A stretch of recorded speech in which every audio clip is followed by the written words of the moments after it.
Bonjour tout le monde.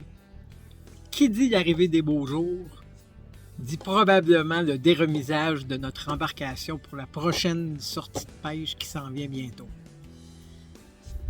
Aujourd'hui, ce que j'aimerais faire avec vous, c'est un petit survol des choses auxquelles on doit regarder avant de mettre notre bateau pour la première fois à l'eau.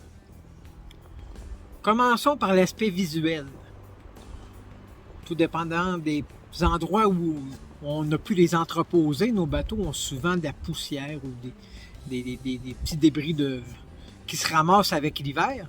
Donc, je vous conseille de commencer par nettoyer votre bateau à grande eau claire avec un savon doux, en prenant soin de frotter un peu partout. Ça va vous donner la chance de regarder s'il y a des imperfections, des petits trous qui pourraient s'être causés. Puis, ça va vous permettre de pouvoir les réparer tout de suite en les voyant. Une fois que l'aspect visuel est fait, je vous conseille de regarder tout le système électrique de votre bateau.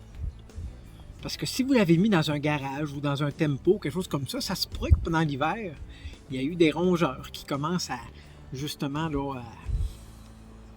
à manger un petit peu les fils, ces choses-là, qui fait que ça pourrait causer des défectuosités électriques. Donc, faites bien le tour de tout votre filage. Vérifiez vos batteries, parce que souvent, les batteries se déchargent avec le froid, avec le temps. Puis, manquer de courant sur l'eau, c'est des choses qui sont fréquentes, puis c'est pas plaisant. Donc, je vous dirais, chargez vos batteries comme il faut. Vérifiez tout votre système électrique.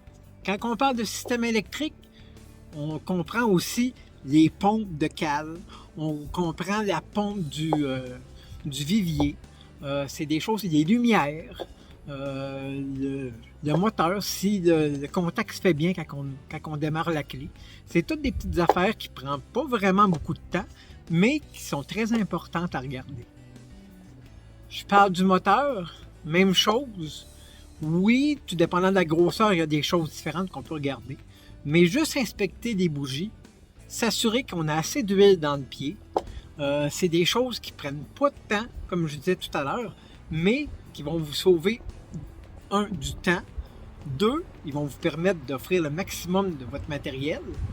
Et de 3, ça va vous éviter des coûts supplémentaires pour des bris qui n'auraient pas d'affaire à avoir lieu. On parle de bateaux, c'est bien, mais ces bateaux-là, il faut les transporter.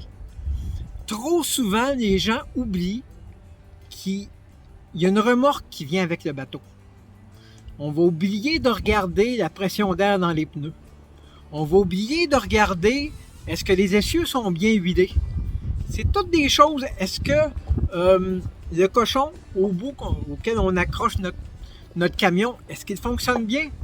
C'est pas le temps d'être sur les lieux ou d'avoir oublié, par exemple, notre pneu de secours de remorque et qu'on se rend compte à 4 heures du matin sur une autoroute, comme il m'est déjà arrivé. Oh, j'ai une crevaison. Qu'est-ce qu'on fait? J'ai pas de roue de secours. Tout est fermé. On est un dimanche. Ça peut causer plusieurs problèmes. C'est pas grand-chose. C'est un petit survol que je voulais faire avec vous aujourd'hui.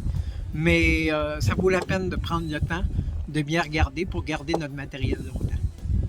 Sur ce, bonne pêche.